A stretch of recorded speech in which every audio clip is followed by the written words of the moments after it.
അവരുടെ ഏത് ചെറിയ കാര്യങ്ങളും പരിഗണിക്കുവാനും അവരുടെ ആവശ്യങ്ങളെ നമ്മൾ കരുതുന്നുണ്ട് എന്ന് നാം അവർക്ക് കാണിച്ചു കൊടുക്കേണ്ടതാണ്. നിങ്ങൾ നോക്കൂ, വളരെ വലിയ ഒരു യാത്രയിൽ റസൂലുള്ളാഹി സ്വല്ലല്ലാഹു അലൈഹി വസല്ലമയും സഹാബികളും ഒരു യാത്രയിലാണ്. ആയിഷ റളിയല്ലാഹു തആല അൻഹയുടെ മാല നഷ്ടപ്പെട്ടു. ഇത്രയും വലിയ ഒരു യാത്രയിൽ അതിനുവേണ്ടി സമയം ചെലവഴിക്കേണ്ടതില്ല എന്ന് നബി സല്ലല്ലാഹു അലൈഹി വസല്ലമ തീരുമാനിച്ചില്ല. ആ യാത്രാ സംഘത്തെ അള്ളാഹുവിന്റെ റസൂൽ അവിടെ പിടിച്ചു വെച്ചു. അള്ളാഹുവിന്റെ റസൂൽ വെയിറ്റ് ചെയ്തു, മാല തിരയാൻ ആളെ വിട്ടു. അങ്ങനെ അവരുടെ ആ ഒരു ചെറിയ വസ്തുവാണ് നഷ്ടപ്പെട്ടു പോയതെങ്കിലും അള്ളാഹുവിന്റെ റസൂൽ അത് അവരെ കരുതുകയാണ്. അത് തെരഞ്ഞെടുത്ത് കൊടുക്കാൻ അള്ളാഹുവിന്റെ റസൂൽ ഒരു യാത്രാ സംഘത്തെ അവരെ പിടിച്ചു വെക്കുകയാണ്.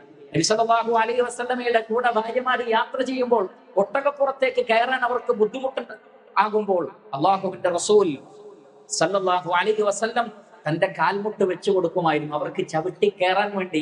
അള്ളാഹുവിന്റെ റസൂൽ തന്റെ ഷർഫാക്കപ്പെട്ട കാല് അവർക്ക് വെച്ചു കൊടുക്കും. ആ കാലിൽ ചവിട്ടിയായിരുന്നു അവർ ഒട്ടകപ്പുറത്തേക്ക് കയറിയിരുന്നത്.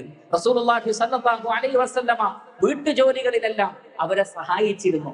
അങ്ങനെ അവരെ പരിഗണിക്കുന്നുണ്ട്, അവരെ ശ്രദ്ധിക്കുന്നുണ്ട്, അവരെ സ്നേഹിക്കുന്നുണ്ട് എന്ന കാര്യം ജീവിതത്തിലൂടെ നാം പ്രകടമാക്കേണ്ടതുണ്ട്.